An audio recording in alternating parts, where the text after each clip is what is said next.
part of the lead-up to the Paris climate change negotiations at the end of this year, the Australian Government recently announced Australia's greenhouse gas emissions reduction targets. This target is to reduce Australia's greenhouse gas emissions by between 26 and 28% of 2005 levels by 2030. I'm joined today by Peter Castellas, the CEO of the Carbon Market Institute, to discuss the implications that this target has for Australian industry and for the Australian economy more generally. Welcome, Peter. Thanks, Craig. Peter, some commentators have criticised Australia's targets as being somewhat lacking in ambition, and certainly when you look at some other countries, a first blush comparison suggests that is the case. We look across at the United States of America, the largest developed country emitter in the world, and President Obama has committed the USA to reducing its greenhouse gas emissions by between 26 and 28% of 2005 levels by 2025, which is of course 5 years earlier than Australia. We look at China, which is the world's largest greenhouse gas emitter, and China has committed to peaking its emissions in 2030 through a combination of increased renewable energy generation, structural change to its economy, and the direct regulation of greenhouse gas emissions from carbon-fired power stations.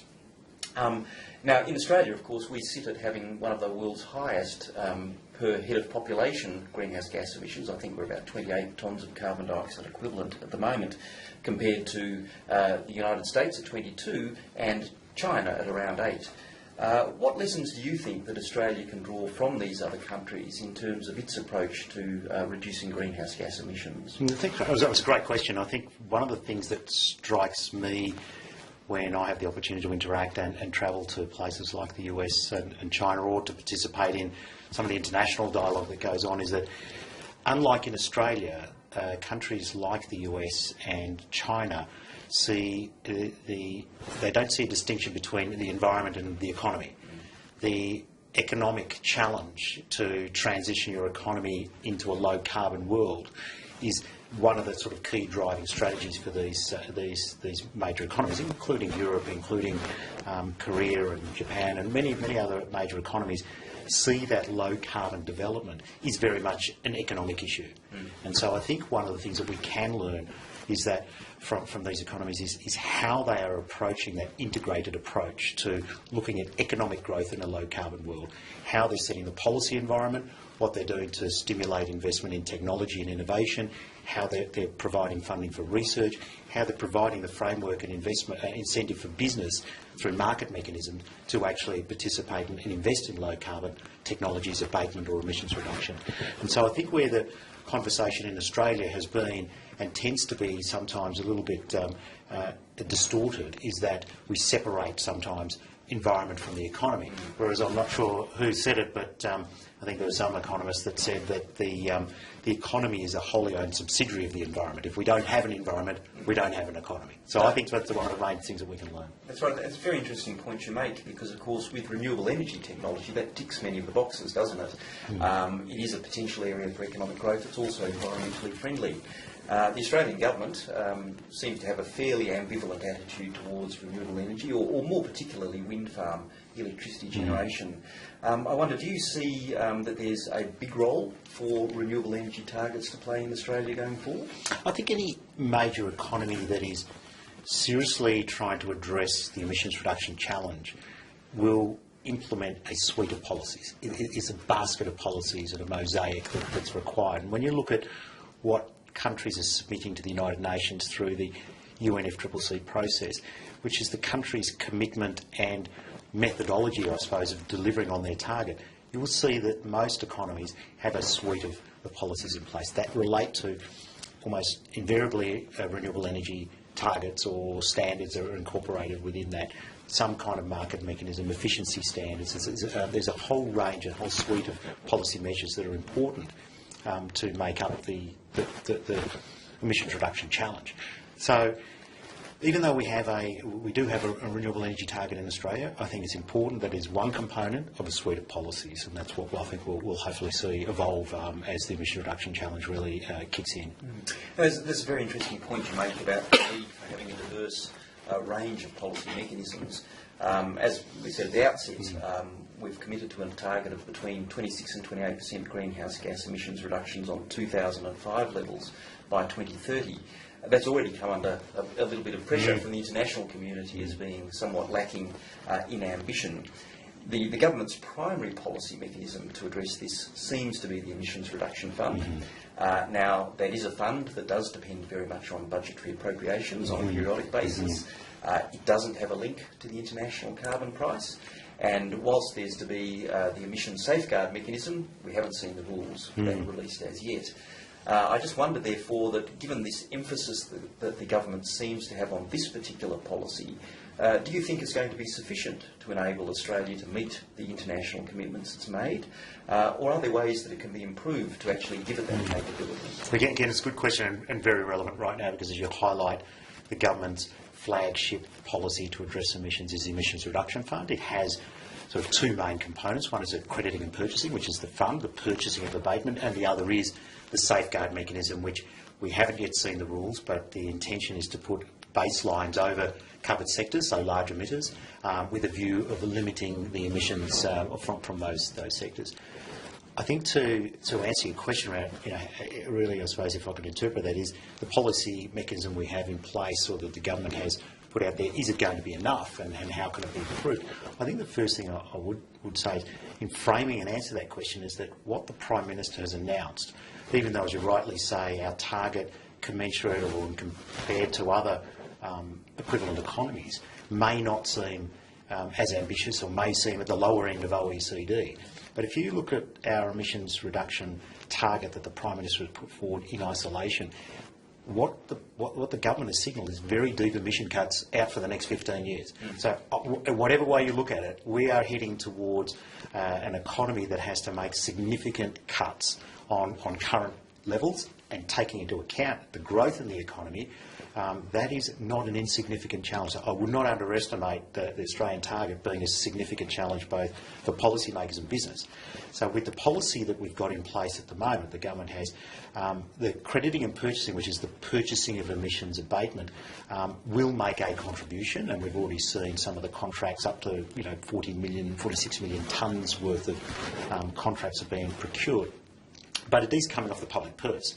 And so we would, argue from the Carbon Markets Institute's point of view, and I think the name that we have is a bit of a giveaway, that what we would see as a market-based mechanism through well-designed safeguard mechanism could actually translate to being an effective mechanism to limit emissions growth in the economy. Having said that, what we've seen from the government's consultation paper and what we've seen from the white paper of the government, there are a couple of design features that really need to be addressed and incorporated within in implementing the safeguard mechanism. And the main piece, I think, is how baselines that are set over covered sectors may decline or tighten over time.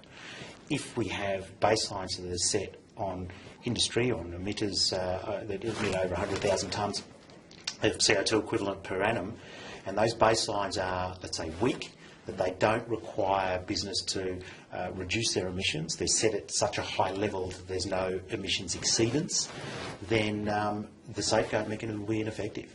And so unless we, in our view, decline those baselines over time so that the safeguard mechanism becomes the primary mechanism under the government's policy suite to contribute emissions abatements, and we shift the burden for funding abatement from the public purse to the private sector, then I think unless we do that, then the safeguard mechanism is not going to be able to make that contribution that's required. Yeah, well, that puts the government in a very difficult position in many ways because it's not really keen on emissions trading, and what you've described is more of an emissions trading type scheme.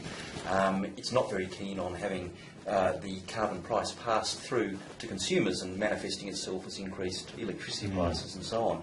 And in fact, turning to the political scene, the Labor opposition has recently announced its policy, which is to have a renewable energy target of 50% by 2030 and an emissions trading scheme, although probably starting with a fairly soft carbon price.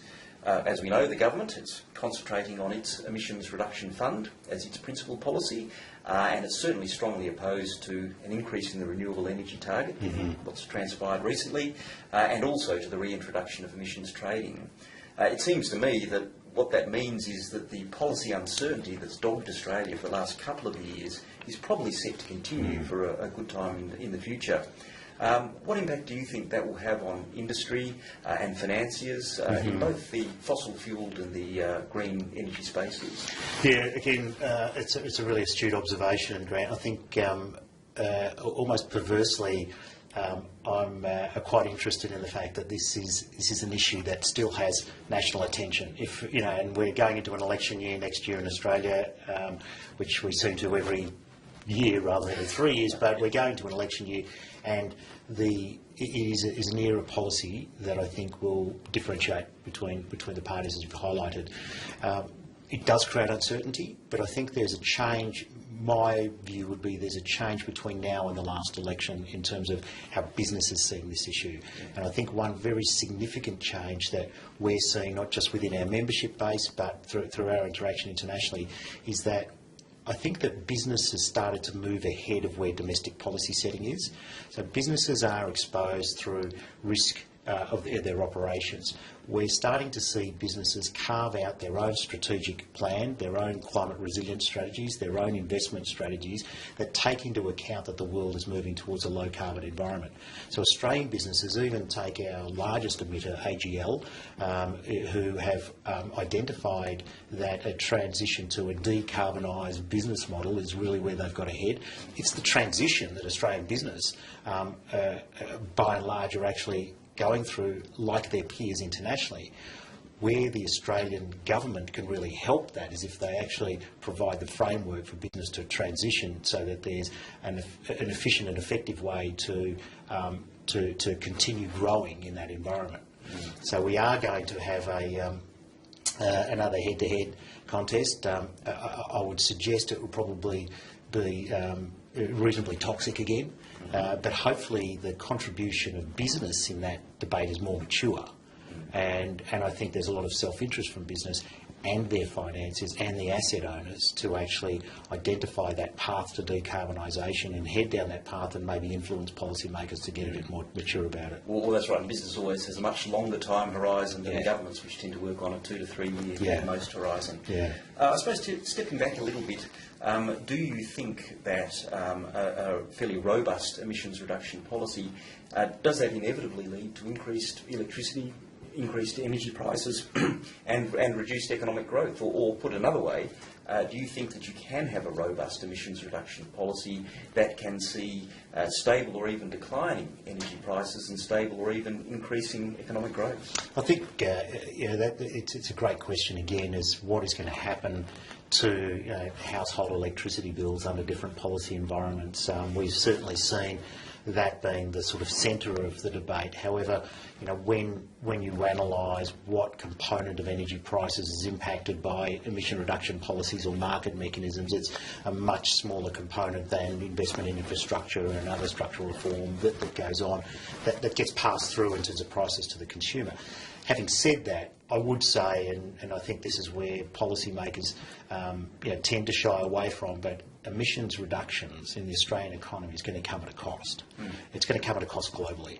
It's the cost of inaction that is also not talked about. So there is a cost to transition our economy, but within that cost there's also upside. Where are the opportunities? How can companies pass on more innovative solutions to customers? So if energy price goes up, electricity bills go up, what are the other options that people have? What are the other choices? The innovative business model, the Tesla firewalls, the innovation that kicks into the system when businesses are faced with increasing their prices on a product, it creates opportunities for other services. So we're going to see a whole new sort of dimension of smart metering and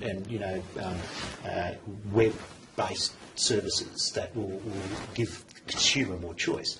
So I think in the short term there is going to be changes and adjustments in prices across a whole range of different products and services in the economy. Is how quickly can Australian business, in concert with our policymakers, create an environment where that transition to a low carbon economy actually translates to job growth, to innovation, to export market development, increased investment, and give some of the the people who are coming through with the skills in technology, finance, economics, policy, job opportunities to work in this space. No, I think it's a very good point that whenever a government adopts a new policy or strengthens a policy, that does tend to bring forward innovation, which is an excellent idea. And I suppose the other point is with consumers need to be educated a little bit because, as you say, they will probably face increased energy prices, but then how do they react to that and how can they minimise the impact on them? Yeah. Well, thank you very much, Peter, for sharing your very valuable insights with us today.